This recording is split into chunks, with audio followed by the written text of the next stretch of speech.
Hello friends, welcome to my channel. இன்றைக்கி நம்ம சேனலில் ரொம்ப குயிக் அண்ட் ஈஸியாக செய்யக்கூடிய கொத்து சப்பாத்தி எப்படி பண்ணலான்னு தான் பார்க்க போகிறோம். வாங்க பார்க்கலாம். இது பண்ணுறதுக்கு நான் ஒரு 3 சப்பாத்தியை குட்டி குட்டியாக கட் பண்ணி எடுத்திருக்கேன். நீங்கள் உங்களுக்கு தேவையான அளவுக்கு சப்பாத்தி கட் பண்ணிக்கோங்க. இப்போது ஒரு பேனில் 2 டேபிள் ஸ்பூன் ஆயில் ஆட் பண்ணிக்கிறேன்.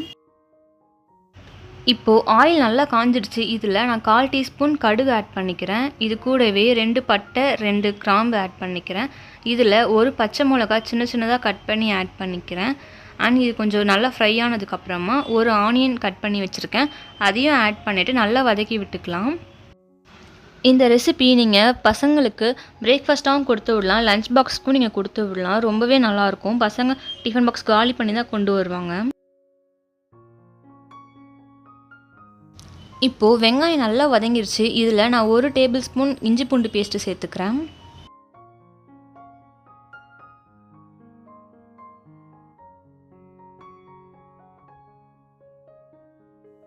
இப்போது இஞ்சி பூண்டு பேஸ்ட்டோட பச்சை வாசனைலாம் போயிடுச்சு. இதில் நம்ம தக்காளி ஆட் பண்ணிக்கலாம். நான் 1 தக்காளி கட் பண்ணி ஆட் பண்ணியிருக்கேன்.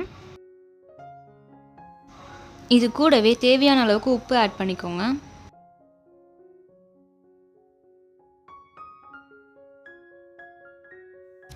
இப்போது தக்காளி வெங்காயம் நல்லா வதங்கிருச்சு. இதில் 1/4 டீஸ்பூன் மிளகாய்த்தூள், 1/4 டீஸ்பூன் மஞ்சத்தூள், 1/4 டீஸ்பூன் தனியாத்தூள், 1/4 டீஸ்பூன் கரம் மசாலா சேர்த்து நல்லா மிக்ஸ் பண்ணி விட்டுக்கலாம்.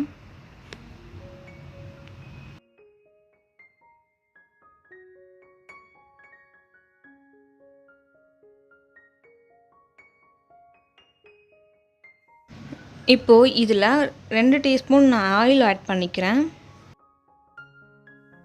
ஆயில் காஞ்சிடுச்சு. இதில் நான் 2 முட்டை ஆட் பண்ணிக்கிறேன். உங்களுக்கு எத்தனை முட்டை வேணுமோ நீங்கள் ஆட் பண்ணிக்கோங்க.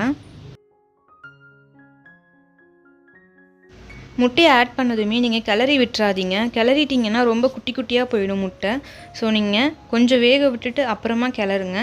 இப்போது முட்டைக்கு தேவையான அளவுக்கு பெப்பர் தூள் ஆட் பண்ணிக்கிறேன்.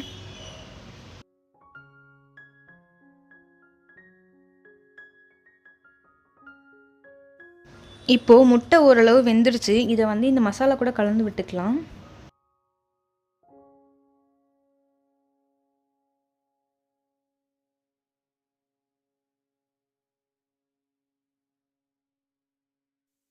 இப்போது கொத்து சப்பாத்திக்கு தேவையான மசாலா ரெடி ஆகிடுச்சு. இதில் நம்ம கட் பண்ணி வச்சுருந்த சப்பாத்தி ஆட் பண்ணிவிட்டு நல்லா ஃப்ரை பண்ணிக்கலாம்.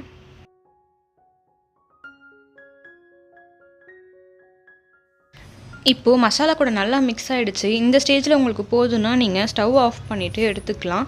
ஆனால் எனக்கு இன்னும் கொஞ்சம் ட்ரை ஆனால் தான் பிடிக்கும். ஸோ அதனால் நான் இன்னும் ட்ரை பண்ணிக்கிறேன். இப்போது நல்லா ரோஸ்ட் ஆகிடுச்சு. இந்த ஸ்டேஜில் எடுத்திங்கன்னா இன்னும் கூட நல்லா டேஸ்ட்டாக இருக்கும். கண்டிப்பாக இந்த வீடியோ உங்களுக்கு பிடிச்சிருக்கும்னு நினைக்கிறேன். இந்த வீடியோ உங்களுக்கு பிடிச்சிருந்துச்சுன்னா லைக் பண்ணிக்கோங்க, ஷேர் பண்ணிக்கோங்க, சப்ஸ்கிரைப் பண்ணிக்கோங்க. மறக்காமல் நம்ம சேனலுக்கு உங்கள் சப்போர்ட்டை கொடுத்துட்டே இருங்க. தேங்க்யூ ஃபார் வாட்சிங் ஃப்ரெண்ட்ஸ்.